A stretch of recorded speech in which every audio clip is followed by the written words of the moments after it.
What's up? So it's Keith with Plugged On, and we're continuing the album of the year or end of the year trend for 2019, and I'm doing my top 10 albums of 2019.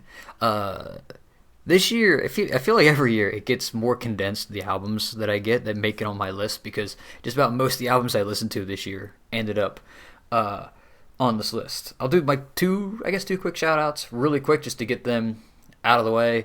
I'm not really going to mention anything about them at all, but the new Queensryche album and the Helveti's new album were two albums that didn't make the cut. Helveti mostly because I didn't have enough time to listen to it. So, but we're just going to hop right into it with my top 10 albums. So number 10, I have Shaped by Fire by As I Lay Dying.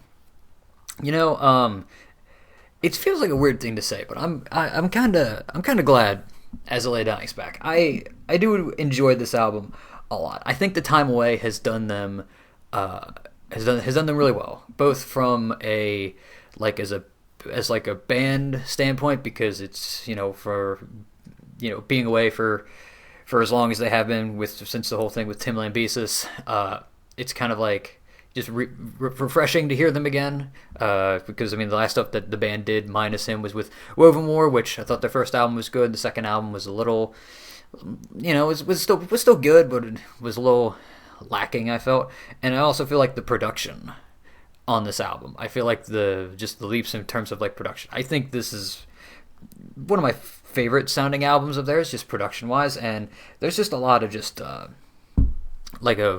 good hard-hitting songs in this song. My Own Grave is a song they put out, which is really good.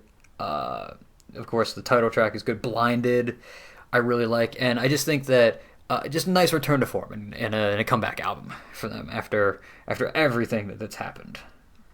The next album I have is, I clicked on the wrong one, is Atonement by Killswitch Engage. This might be my favorite of the newer Killswitch Engage albums. I like The Crownless King, Unleashed, I'm Broken Too, and songs like Ravenous. I think that they've kind of stepped into again, sort of with what I said about As I Lay Dying. I really like the production. I feel like it's sort of Killswitch doing what they've been doing, but I think they just keep improving. Because I think they hit a good balance between the heavy and sort of the harder stuff with the melodic, and Jesse Leach is a good vocalist and whatnot. I think he sounds even better on this album than on the last one. The Crownless King is one of the hardest songs I've heard all year, and that has Chuck Billy on it, if I'm not mistaken, doesn't it? Yes, it has Chuck Billy on it, and then there's a lot of the cool things, and I fucking love Killswitch Engage. It's a good album. At number 8, I have, come on, get up there, is Death Angel with Humanicide. This is, I think, Death Angel keeps getting better with every single album. When they came back with Relentless Retribution was good, and then they did The Dream Calls for Blood, and then they did the Great Divide?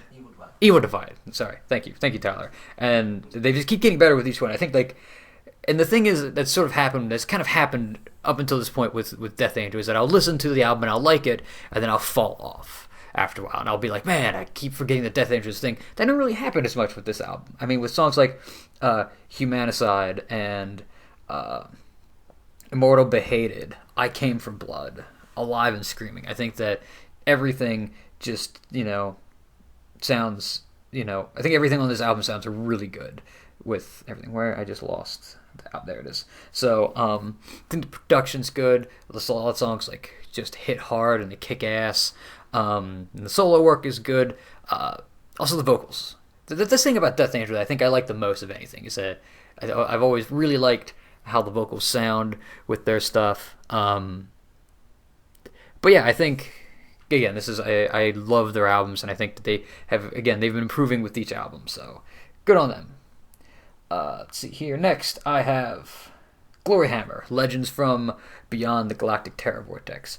This is Gloryhammer with being, I would even say maybe even just turning up the cheese factor, even more so. And that's saying something for Gloryhammer. I mean, with songs like The Siege of Dunkeld and Masters of the Galaxy and the title track, Gloryhammer, I think that they sort of almost, it's even though the album is a bit more cheesy, it's almost, I like the production. The production sounds a little bit more mature, whereas it's on like previous albums, the production sometimes is like very, it kind of fits with like the power metal thing. I feel like this album hits a little bit more, especially again with songs like Masters of the Galaxy and Gloryhammer and the where is it?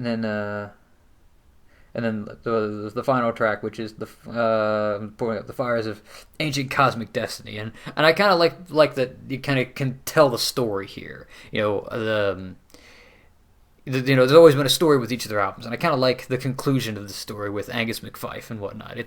It's a nice album, and I think that Gloryhammer's managed to secretly weave in this nice story and created a fascinating world that includes both dragons and wizards, but then also at the same time space goblins and lasers and jetpacks and things like that. I mean, the choruses on this album are great. Like I really like. I think my favorite chorus on the album might be the Land of Unicorns is a fucking great chorus. But everything from like the riffage, because Gloryhammer's got the riffs, they've got the choruses, they've got the orchestral like synthesizer stuff, which on re-listening to this album, I think it's progressively over time become even more apparent that it's the dude from like Ailstorm, because that's the sort of the commonality between the two bands, because it's just some of the bits just sounds very Ailstorm at times, which is not a bad thing. As you can see, I love Ailstorm, so more of that is always appreciated. Okay, on to the next one. I don't even know what number I'm at now. Cool, we're at 6. At number 6, I have Berserker by Amon Amarth. I think this is the natural next step from Yum's Viking, in the sense that they're incorporating, Amon Amarth's incorporating just a lot more straight heavy metal stuff in their albums. And the way that this fucking album starts off is great, from Fafnir's Gold to all the way to Raven's Flight is just boom. Some of the best all around like songwriting that Amon Amarth has done. I mean, Crack the Sky is like just has a really groovy, catchy riff to it, and Shield Walls like a nice like jump in the pit song to kind of get into. And I love it. They kind of play that song a bit more live. Fafnir's Gold, which was in our top songs video, which you should definitely check out, I think is one of the best opening tracks to an album that I've heard in a long time. And even like Raven's Flight, which was the first song they put out, is just, the song's great. And so I think that Amon Amarth is kind of growing as a band, and I think and you can kind of tell going to like live shows, they're getting more popular. They're getting being able to do bigger things. And I can see this band going. I can see Amon Amarth. I hope they keep improving, keep adding different stuff to their sound, and like they have been. So because this album it's probably their best album since Twilight of the Thunder Gods. Probably, I would say, at least in my opinion. I really like this album. Next, I have The Great War by Sabaton. I kind of lost a little bit of faith, because for a long time, I was high on Sabaton, starting from their last album, which was which one was it? It was from Heroes, not the last album, from Heroes, that came out shortly after, we saw the band live opening for Iced Earth, and I was super high on them for so long. Sabaton was probably my favorite power battle band. And then the last Stand came out, and I don't know, that album didn't sit well with me. It seemed uninspired in some ways, and it might seem a little harsh, but I don't know, none of the songs grabbed me. This album, like, all the songs grabbed me. I mean, one of my favorite songs from this is the title track, The Great War, is great, but then also like the Fields of Verdun is great, and In Flanders Fields, the seven pillars of wisdom. Like, this is Sabaton back on their form, which Sabaton writes like the best sort of like chanty choruses, and just like these big, just like like, they really make you feel good, and the song and the subject matter is fascinating. You just kind of want to sit there and listen to the lyrics, but then they're just a fun band, like with mixing in the straight up just heavy metal sound with their power metal stuff. I mean, I fucking love Sabaton. This album kind of made me love them again. I started listening to Sabaton again after this, and I think that's probably the best thing that these guys could do. I mean, and it's like I said, The Great War was almost on my top 10 songs of this year, and I think it's one of their best songs they've ever written. It reminds me a lot of The Art of War from the same album. So, again, don't forget to definitely check this album out. At number 4, I have Anesthetic by Mark Morton. This album is... I just adore this album. I think there are so many good tracks from this album, from what is probably the last recording that Chester Bennington did with Cross Off, to him collaborating with longtime bandmate Randy Bly and Alyssa White Glozin, The Truth Is Dead. But then even like some of the other parts. I mean, one of my favorite songs from this album is Sworn Apart, which has Jacoby Shaddix from Papa Roach, and then there's also The Never, which has Jake Oney and Chuck Billy on it, and Save Defiance. And then also, surprisingly, the song Imaginary Days, which I'm assuming has Mark Morton singing on it, is also a very good song. And I like that, even though there is a little bit of Lamb of God in this album, because of course there would be, because that's the band he's been in for years now, that it doesn't feel like a Lamb of God record. There's like that influences in there, and it's really cool hearing some of these other vocalists kind of working with that kind of style, because I mean, Mark Morton has a very unique style in his guitar playing, and I hope he does more, because I mean, even with more great guest appearances, because I think David Ellefson does bass on a song or two on this album. I love this album. I think more musicians would do this, because I mean, it gives him the chance to kind of shine and be like, this is me, this is how I do things, and it's pretty good. So I mean, of course it's pretty good. It's my number 4 album. So, but then moving on to number 3, I have Slipknot, We Are Not Your Kind. This is a return to form to Slipknot. I mean, I think that the Slipknot's 2 best albums are Iowa and Volume 3, Subliminal Messages, and I think this album kind of captures at least Volume 3 Subliminal Messages, with maybe even some hints of Iowa in there, especially with songs like where is it? Nero Forte is like where it just gets heavy, because that's the thing. This album does not shy away from getting to like the heavy stuff. I mean, even the popular songs, like even the middle section of Unsainted is like heavy, something that didn't really hear too much on, or that wasn't, or like heavier than like most stuff on their last album. But then there's also Orphan, and Solway Firth is another great song. I love Slipknot, and it's nice that they can that they're back, because I mean, their last album, the Gray Chapter, it's not bad. It's just that it's a little almost run of the mill for Slipknot. It's kind of like they maybe it's very just kind of sort of going through the motions, where it feels like this album feels a bit more inspired, and I love that about it. That it seems like they're taking a few years off has renewed them to make another stellar album. Number 2, I have Slipknot. Oh, no, God, Tool. Sorry, I have Slipknot on the brains. Tool with Fear Inoculum. We finally got a new Tool album for like the first time in 8-9 years. 13. Oh, okay, it's even more than I thought. Good God, it's 13 years.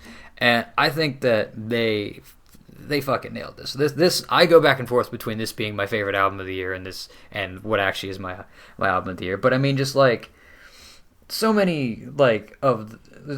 of this album is just, it's so pleasing to listen to. I don't even know how else to describe it, because like it's not, Tool's kind of always done their own thing, and I've always been a person where I do like songs that just kind of go, and if going has you follow like a standard like verse chorus thing, if that's how the song is supposed to feel, then that's good. I'll still enjoy it. But these songs just go. I mean, the title track alone is great, and kind of a showcase of that, of just kind of going. And I like that this album's very laid back. This album's a great thing to kind of put on and to while you're working on something else, like while if you're playing something or if you're out driving. It's just a good album to do that because it has a way of not requiring your full attention but still seeping in your brain so that you still see everything and you recognize everything. And I love that about them. That's something that I've felt that Tool's always been able to do. And you know what, man? The music, it feels nice to have Tool back because music wasn't the same without Tool for as long as they were gone. And I can only hope that they come around because I would love to see Tool live. I guess they don't tour, so if they do like a show somewhere near here, that'd be awesome. And then finally, for number one, I have From Hell with Love by Beast in Black.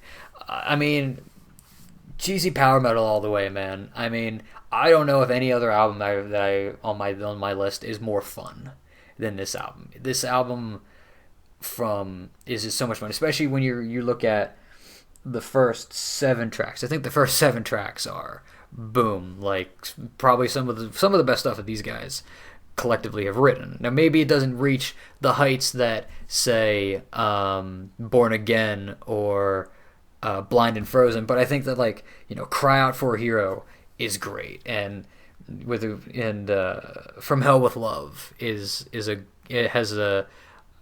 I really like the chorus from Hell with Love, just like the lyrical matter and just how it sounds. I think it was my number one song of the year was Sweet True Lies, and that song is it's got the riffs, it's got the chorus, even Repentless is cool, and it's with the soaring vocals, with the screaming in the beginning, and songs like even Unlimited Sin, which is very just catchy and you just want to bob your head.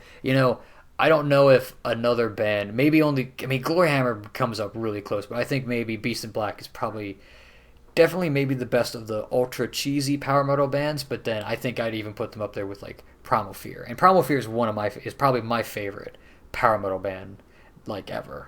And I think that Beast in Black gives them a run for their money in terms of that kind of style and of the power metal style. So so that's my top 10 albums of 2019. I did forget one album as an honorable mention. I would like to mention that now because I thought about it halfway through this. Wings of War by Overkill. It was another really good album. Again, that one probably would have been number 11 on my list because it is really good, but you got to make cuts somewhere. If I could have done a top 11, but then it's I'm just making exceptions so I can get everything in. So those are my top 10 albums. Let me know what you think in the comments. Whether you like my choices, whether you think I'm wrong, how you would have ranked these differently, what your top 10 is. Don't forget to check out our top 10 songs, top 10 movies, and there's going to be both Tyler and Sam's top 10 albums of this year. And then, looking forward to more albums and everything in 2020. So thank you for watching, and I'll see you guys later.